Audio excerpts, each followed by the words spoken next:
Very, And very interesting. have you got any idea how many people are actually doing this, or I is think, there I like think there's quite a few people in America now doing this. Quite a number of people. And in America, they've got this thing called the UCC. For all those people who are listening in America, which is the Uniform Commercial Code. And you can actually register your Strawman using the Universal Commercial Code. I think it's the UCC1. And you fill out the forms and you register. Basically, everything that you own comes under this filing, this UCC1 filing. It's an agreement which basically states that you are the owner of the right, title and interest of everything that you have, including your straw man. Okay, so they have that system, and a lot of people who are onto this redemption thing are doing it. They're doing it that way.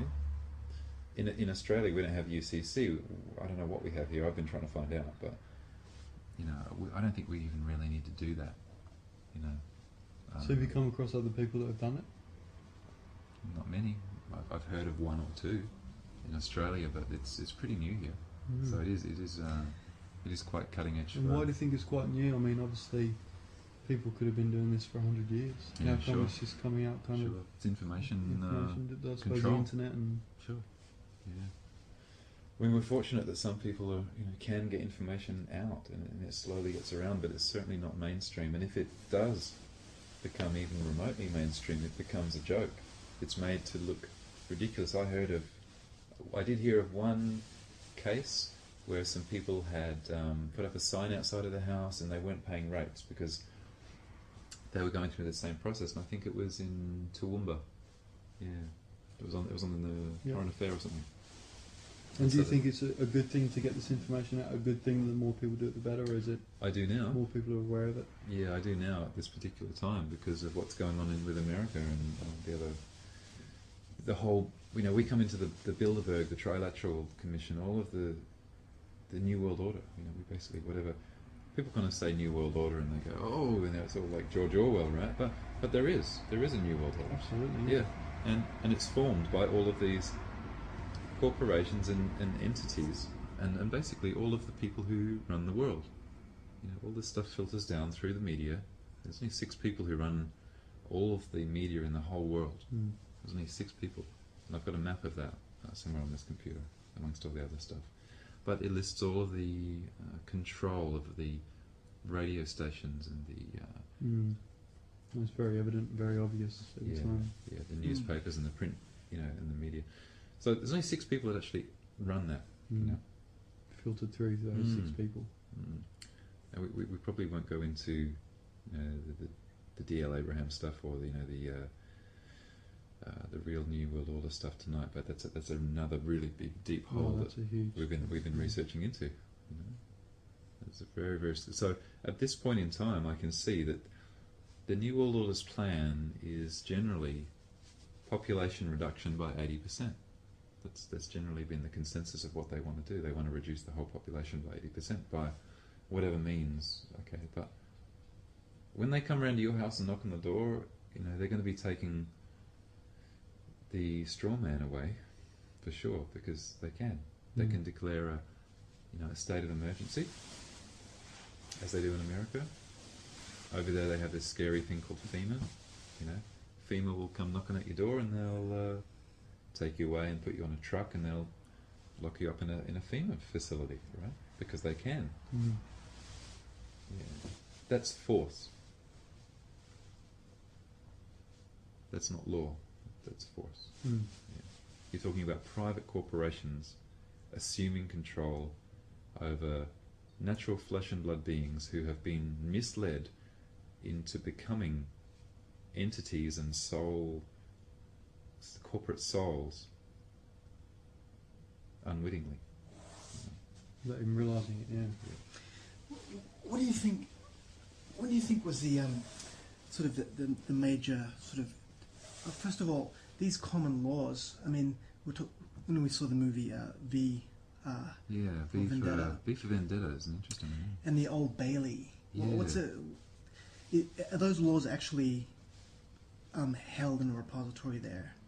Is that the... No, the Old Bailey in England, I think it's in London, was the place in the old days, in old England, where common law courts were held.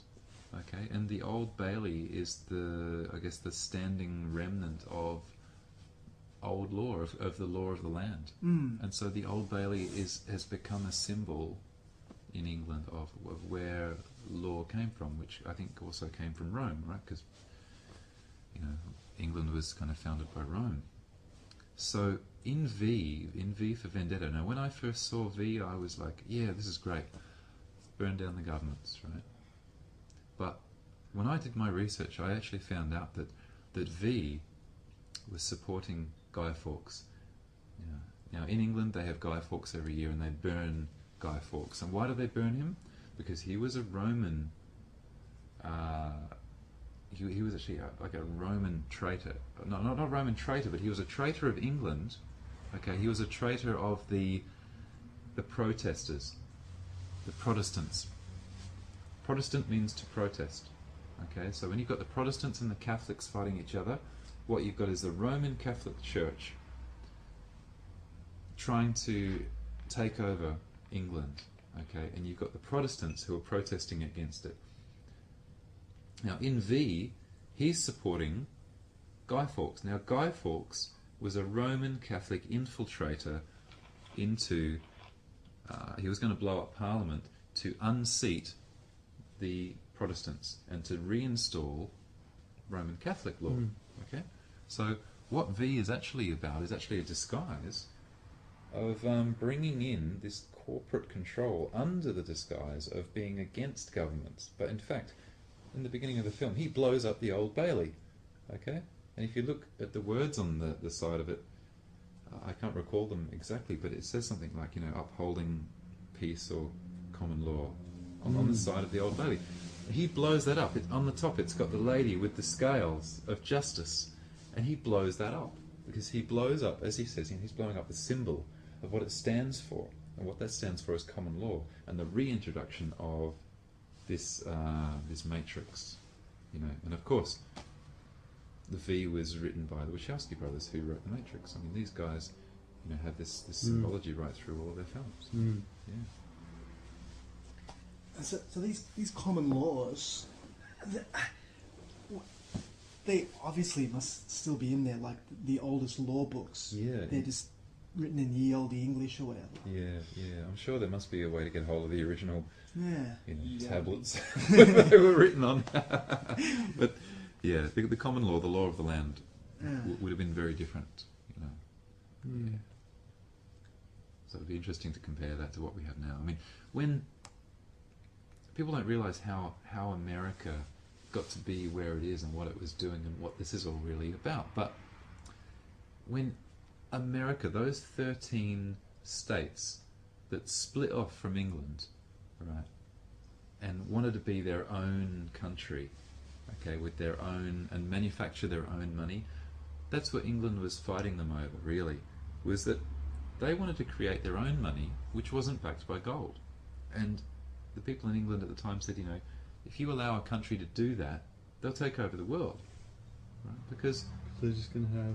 So they can just print their own money, right? It's all printed by the Federal Reserve. Well, they knew that England wasn't going to get any tax money from the Americas. Yeah.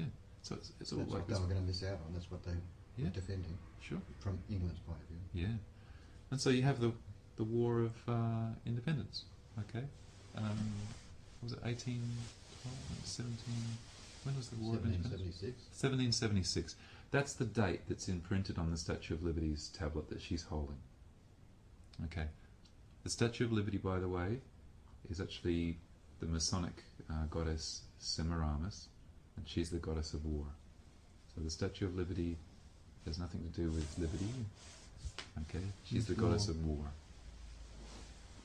So they went from producing money with paper to money on computers, which is even more. Yeah, well, even the money on paper wasn't backed by gold.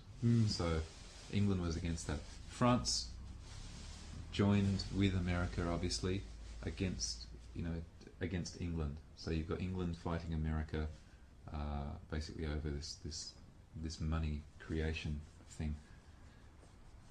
And it all goes back to Babylonian times, really. It goes back to the time all the way back to the Jews and Babylon, you know, and the Temple of Solomon. This stuff goes all the way back, because Semiramis was a Babylonian, Amazonian, believe it or not, an Amazon queen. Okay, the triple goddess, the tri-star. You know? She's Columbia. She's, you know, when you see Columbia pictures, she's on there holding her torch. You know, Columbia tri-star. She's the triple goddess. She's the Masonic Babylonian queen at the time of Nebuchadnezzar. And what was the ship that they had in the Matrix? The Nebuchadnezzar. Okay, where were they going? They're going to Zion.